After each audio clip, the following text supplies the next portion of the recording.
మీ business ఏదైనా మీ ఊర్లో promotion చేయాలంటే అది సుమన్ టీవీతోనే సాధ్యం. ఇప్పుడే సంప్రదించండి. నమస్తే, welcome to Suman TV Kothagudem.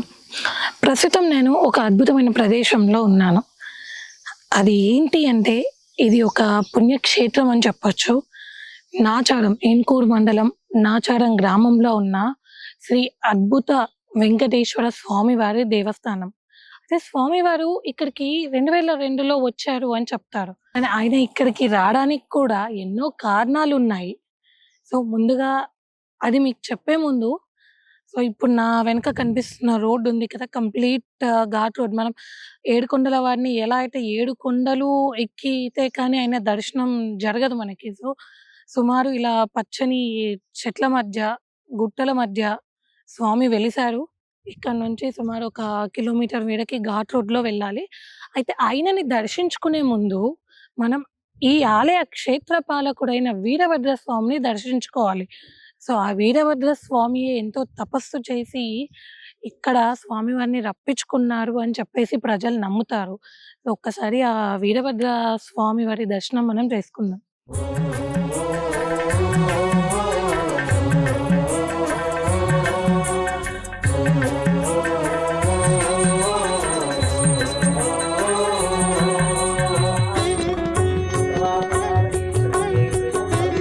ప్రస్తుతం ఇంతకుముందు నేను దర్శనం చేసుకున్న వీరభద్ర స్వామి ఎవరైతే ఉన్నారో, స్వామివారు మొట్టమొదటిగా వెలసింది ఇక్కడే, ఈ రూపంలోనే.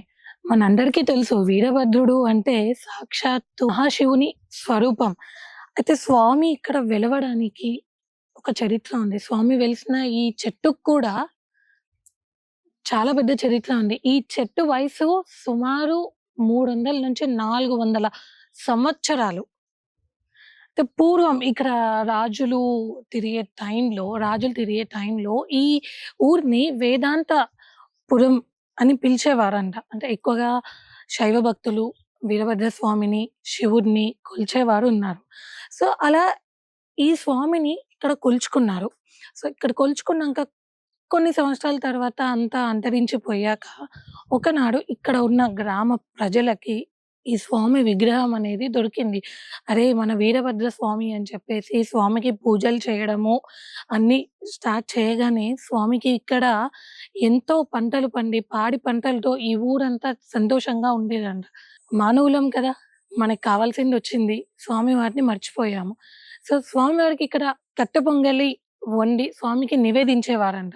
సో, అది కాలక్రమేణా అది తగ్గిపోవడంతో ఇక్కడ స్వామివారే తపస్సు చేసి, అంటే ఈ వీరభద్ర స్వామివారే తపస్సు చేసి సాక్షాత్తు ఆ వెంకటేశ్వర స్వామి వారిని పిలిపించుకున్నారు అని చెప్పి పిలుస్తారు. ఇక్కడ ఈ చెట్టు వెనక గుట్టలు ఏవైతే ఉన్నాయో అక్కడే ఇప్పుడు మనం వెళ్లి చూడబోయే వీరభద్ర స్వామి తపస్సు చేసి, ప్రార్థన చేసి పిలిపించుకున్న వెంకటేశ్వర స్వామి వారి దేవస్థానం ఉంది.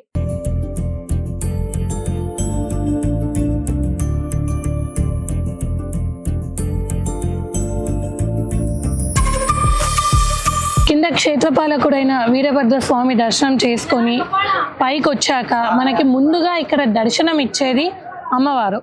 స్వామి ఎక్కడ ఉంటే తల్లి అక్కడే ఉంటుంది.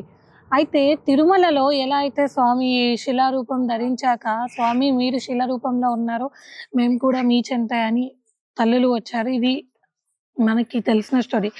ఎగ్జాక్ట్లీ అదే విధంగా ఇక్కడ కూడా జరిగింది.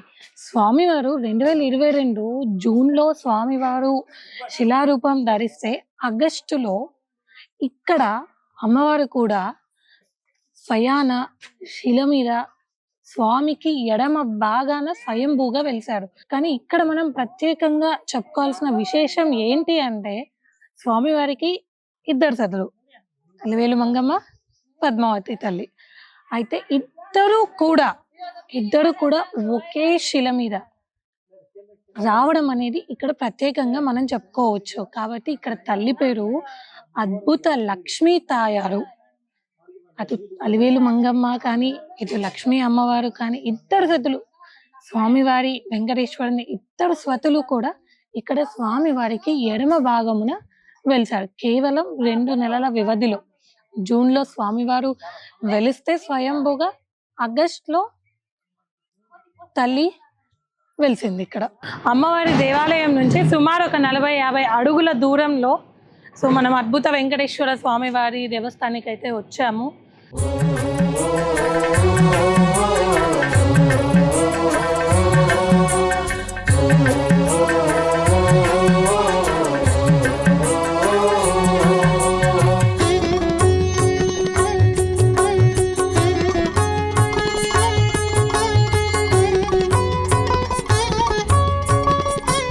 చుట్టూ కూడా గుట్టల నడుమ, పచ్చని చెట్ల నడుమ ఇక్కడ స్వామివారి దేవస్థానం అయితే కొలువై ఉంది.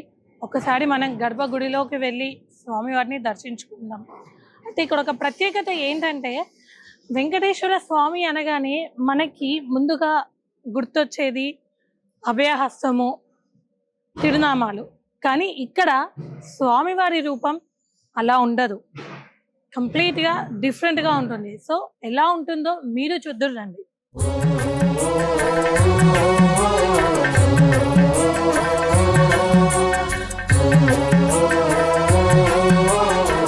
ఆలయ ముఖ మండపంలోకి మనం రాగానే గర్భాలయానికి ఉన్న ఇరువైపుల స్తంభాలు స్వామివారి తిరునామాలతోని, హనుమంతుల వారితోని, సింహాలతోని, హంసలతోని ఇలా రకరకాల దేవతామూర్తుల బొమ్మలతోని వాటికి అద్దిన రంగులని చూసినట్టయితే మనలో ఉన్న భక్తి భావం ఇంకా పెంపొందించే విధంగా ఉన్నాయి. ముఖ్యంగా గర్భాలయం మీద ఉన్న దశావతారాల మూర్తులు, శ్రీ మహావిష్ణువు దశావతార మూర్తులు చూడడానికి ఎంతో సుందరంగా ప్రత్యక్షంగా స్వామివారి ఆ రూపంలో ఉన్నారా అన్నట్టుగా అనిపిస్తుంది. మత్స్య అవతారం, కూర్మ అవతారం, వరాహ అవతారం, నారసింహ అవతారం, ఇటు వామన అవతారం, మధ్యలో పాలకడలిలో ఉన్న ఆదిశేషునిపై ఉన్న శ్రీ మహావిష్ణువు, బలరామ అవతారం, రామ అవతారం, శ్రీకృష్ణ అవతారం, భవిష్యత్తులో మనం చూడబోయే కలి అవతారం. సో ఇక్కడ నేను చెప్పిన విధంగా స్వామివారి గర్భాలయం మనం చూసినట్టయితే కంప్లీట్గా స్వామివారు వెంకటేశ్వర స్వామి అంటే అభయహస్తాలతోని, తిరునామాలతో కాకుండా కేవలం 24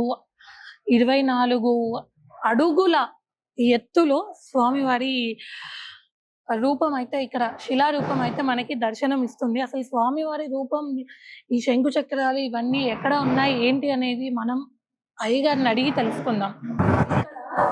వెంకటేశ్వర స్వామి గారు 24 అడుగుల శిలారూపంలో ఉంటారు. ఒకసారి ఈ స్వామి గురించి వివరించడానికి ఇప్పుడు మనకు ఈ ఆలయ ప్రధాన అర్చకులు శ్రీనివాసాచార్యులు గారు ఉన్నారు. ఒక్కసారి వారితో మాట్లాడి నల్లాన్ చక్రవర్తుల విశేషాల గురించి తెలుసుకుందాం. ఇది మొత్తం 24 అడుగులు ఆదిశేషుడు అనమాట, శేషపాన్పు.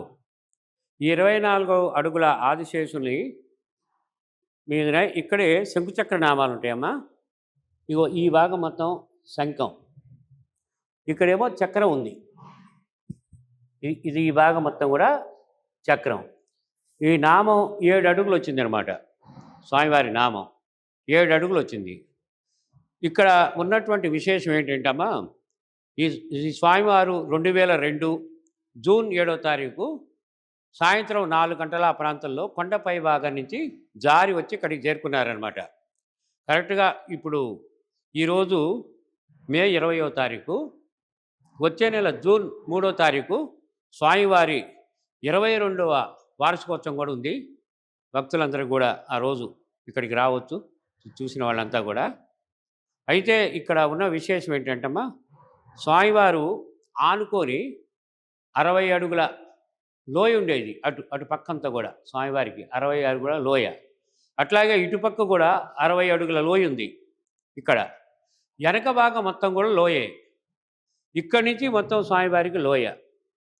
అంటే ఈ స్వామికి, ఈ ఉన్నటువంటి ఈ స్వామికి 4 వైపులా లోయలే ఉన్నాయి. అయినా సరే స్వామి పై భాగం కొండ మీద నుంచి బాగా పెద్ద శబ్దంతో జారి కిందికి వచ్చినప్పుడు చుట్టూ 4 వైపులా లోయల్లో ఎక్కడ పడకుండా ఈ సమానమైన ప్రదేశంలోనే ఆగి భక్తులందరికీ కూడా దర్శనం ఇవ్వటమే ఇక్కడ అద్భుతం. అందుకనే చిన్నజీయర స్వామి వారు అద్భుత వెంకటేశ్వర స్వామిని నామకరణం చేసి ఆ వస్త్రం వేశారనమాట. అప్పటి నుంచి ప్రతి శనివారము, ప్రతి పండగకు, ప్రతి జన్మ నక్షత్రానికి కూడా స్వామికి పంచామృతాలతో అభిషేకాలు చేసి కొత్త వస్త్రాలు వేస్తాము. ఈ స్వామి దగ్గర ఎన్నో అప్పట్లోనే బొల్లి ప్రసాద్ అని ఒక 30 సంవత్సరాల అబ్బాయి ఈ కొండ ఈ శిలని కొలుస్తుంటే శరీరం మొత్తం వాపొచ్చింది, చచ్చులాగా కావటం జరిగింది. వెంటనే ప్రబండి కడతానని మొక్కున్నాడు, తగ్గిందనమాట. ఎన్నో సంవత్సరాలు పడి సంతానం లేని వాళ్ళు, ఉద్యోగాలు లేని వాళ్ళు, కళ్యాణాల గురించి, ఆరోగ్యాల గురించి, పిల్లల చదువుల గురించి, వీసాల గురించి ఎవరు ఏదని అనుకున్నా కూడా ఈ స్వామిని అనుకున్న తర్వాత ఇక్కడ మంచి జరుగుతున్నాయి. ఇది నాకు కూడా 22 సంవత్సరాలు బట్టి నేను ఇక్కడే పనిచేస్తున్నాను. ఎన్నో అనుభవాలు, ఎన్నో లీలలు జరిగినాయి. ముఖ్యంగా ఇది దేవాదాయ శాఖ, ధర్మాదాయ శాఖలో ఉన్నటువంటి దేవాలయము. అప్పట్లోనే జరిగింది ఇది. ఇది ఇక్కడ అప్పుడు మంత్రి గారు రామిరెడ్డి వెంకటరెడ్డి గారి టైంలో కూడా దీన్ని ప్రత్యేక శ్రద్ధ తీసుకొని ఆ కొండ గుట్టలన్నీ కూడా తీయటం జరిగింది. తర్వాత దీన్ని మళ్ళీ మొగిలి శ్రీనివాసరెడ్డి గారు ఎంఎస్ఆర్ అంటారు, పాపం ఆయన కూడా దీన్ని ఎంఎస్ఆర్ గారు కూడా దీన్ని చాలా పట్టుదలగా దీన్ని తీసుకున్నారు. ఇదేంటంటే కొండ ప్రాంతంలో ఉన్నాయి, గుట్టల మీద ఉంది. అయినా సరే వారు ఎన్ని గుట్టలన్నీ తీయటం ఇవన్నీ కూడా ఆయన దాదాపు 2 కోట్ల వరకు ఖర్చు అయిన అమౌంట్. అదే ఒక ల్యాండ్ మీద ఉంటే ఇంత డబ్బులు ఖర్చు కాకుండా ఉండేవి. అయినా సరే ఆయన పట్టుదలగా ఆ రోజు భక్త రామదాసు భద్రాచలం దేవాలయ నిర్మాణం ఎట్లా చేశాడో ఇప్పుడున్న ఈ శ్రీనివాసరెడ్డి గారికి ఆయనకి తేడా లేదు. శ్రీనివాసరెడ్డి గారు కూడా బాగా పట్టుదలగా ఉన్నాడు. వచ్చే వైశాఖ మాసం వరకు స్వామికి ప్రతిష్ట కార్యక్రమం చేయాలా, దోస్తంబాలు వేయాలా అని ఎట్ల పరిస్థితిలో చేయాలనే పట్టుదల కూడా ఉన్నాడు.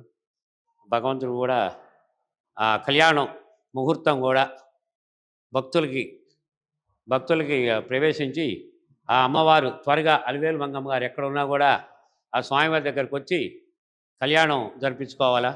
దానికి కూడా మేము ఎన్నోసార్లు పూజలు చేశాం. భక్తులందరినీ పిలిచి కూడా ఎన్నో ఈ ప్రతిష్టలు కావాలని మేము చాలా పోరాడుతూనే ఉన్నాం. ఇక్కడ మంచిగా పెద్ద తిరుపతిలాగా మంచి సెకండ్ తిరుపతిలాగా కావాలని మేమెంతో ప్రాధాన్యం. స్వామివారికి ఎడమ వైపు పద్మావతి అమ్మవారు ఉంది. ఇక్కడే స్వామివారికి ఈ వచ్చే స్థలంలోనే శ్రీ రూపంలో అలివేలు మంగమ్మ గారు ఇక్కడే ఉంటారు, అటు పక్క ఉంటారు. శ్రీ రూపంలో ఉంటుందన్నమాట. ఇక్కడే ఈ వక్షస్థలం ఇదంటే పడుకున్నట్టు స్వామి ఉంటారు. ఈ వక్షస్థలంలోనే శ్రీ ఉంటుంది. శ్రీ అంటే లక్ష్మీదేవి. ఆ లక్ష్మీదేవి అక్కడ ఉంటారు. ఇది మొత్తం 24 అడుగుల ఆదిశేషుడు. ఆదిశేషుడు అంటే ఒక మనం మంచిగా అర్థం రావాలంటే పాము పడుకున్నట్టుగా, పాము 24 అడుగులు కూడా ఒక పాము పడుకున్నట్టుగా ఉంటుంది. ఇట్లా మనం పైకి లేనప్పుడు ఇట్లా పడగబట్టి ఉంటుంది. కానీ ఇదేంటంటే యాక్చువల్గా పాము నిల్చోలేదు కదా, పడగబట్టి ఉండదు ఎప్పుడు కూడా. ఆయన సందర్భాల్లోనే ఉంటుంది పడగబట్టి. ఎప్పుడూ ఆదిశేషుడు పడుకొనే ఉంటాడు. అందుకని ఆ పడుకున్నప్పుడు ఈ పడగ మీదనే శంకుచక్ర నామాలు వచ్చాయి. ఇదే పడగ అంటే మనం ఒక రకం చెప్పాలంటే ఆదిశేష అనంతసేన అంటే ఆదిశేషుడు అనంతుడు, ఆదిశేష అనంతసేన. శంకుచక్ర నామాలు శ్రీనివాసుడు. 1000 నామాల వాడు, 3 నామాల వాడైనా ఎన్నైనా ఏ నామం పెట్టుకున్నా ఆయన శ్రీనివాసుడే. శంకుచక్ర నామాలతో ఉన్నాడు కాబట్టి ఆయన ఆదిశేషునితో శ్రీనివాసుడు వెలిసినటువంటి క్షేత్రమే ఇక్కడ అద్భుత వెంకటేశ్వర స్వామిగా మంచిగా ఇక్కడ నాచారం గ్రామం జరుగుతుంది అనమాట. రేపిలవాడ నాచారం గ్రామాల మధ్య ఉందన్నమాట. అప్పట్లోనే నాచారం భక్తులు కూడా ఈ చుట్టుపక్కల వాళ్ళు నాచారం వాళ్ళందరూ కూడా దీనికి ఎంతో బాగా కృషి చేసి ఆ వచ్చినటువంటి భక్తులందరికీ కూడా ప్రసాదాలు అవన్నీ కూడా ఏర్పాటు చేసుకుంటూ ఈ మంచిగా దినదినం అభివృద్ధి జరిగిందనమాట. ఇప్పుడు రేపు వచ్చే జూన్ 3వ తారీఖు స్వామివారి 22వ పుట్టినరోజు కార్యక్రమాలు ఉన్నాయి. జూన్ 3వ తారీఖు 22వ పుట్టినరోజు కార్యక్రమాలు ఉన్నాయి. అవి కూడా దానికి ఏర్పాటు జరుగుతున్నాయి. ఇప్పుడు ఎంఎస్ఆర్ గారు ఈ దేవాలయ నిర్మాణంలో ఆ వర్క్ అంతా కూడా చేస్తున్నారు. ఇటు పరిస్థితుల్లో ఇది వచ్చే 2025 వైశాఖ మాసం దాదాపు మే నెలలో స్వామివారికి ప్రతిష్ట కార్యక్రమాలు, చిన్నచేరి స్వామివారిని తీసుకొచ్చి ఈ ప్రతిష్ట కార్యక్రమాలు ఇవన్నీ కూడా చేయాలని మహాసంకల్పం ఉన్నాము. భగవంతుడు కూడా భక్తులందరికీ కూడా మనోధైర్యాన్ని ఇచ్చి ఈ కార్యక్రమాన్ని పూర్తి చేయాలని అనుకుంటున్నాము. ఇక్కడ వనరులు కూడా కొద్దిగా భక్తులకి కొద్ది సౌకర్యాలు కూడా తక్కువ ఉన్నాయి, కొండల మీద ఉండటం వల్ల. కొద్దిగా ప్రభుత్వం వాళ్ళు కూడా దీనికి, దేవాదాయ శాఖ వాళ్ళు, ఇంకా ప్రభుత్వం వాళ్ళు దీనికి మంచిగా సహాయ సహకారాలు అందించి భక్తులకి ఎలాంటి ఇబ్బంది లేకుండా ప్రభుత్వం వాళ్ళు ప్రత్యేకమైన దృష్టి పెట్టాలని భక్తులందరూ కూడా కోరుతున్నారు. మరి తప్పనిసరిగా మీ సుమన్ టీవీ వాళ్ళు దాన్ని మంచిగా బ్రహ్మాండంగా చేయాలని, స్వామివారి ప్రతిష్ఠ చేయాలని మేము మిమ్మల్ని కోరుకుంటున్నాం. జై శ్రీమన్నారాయణ. స్వామివారి ఆశీస్సులమ్మ మీకు.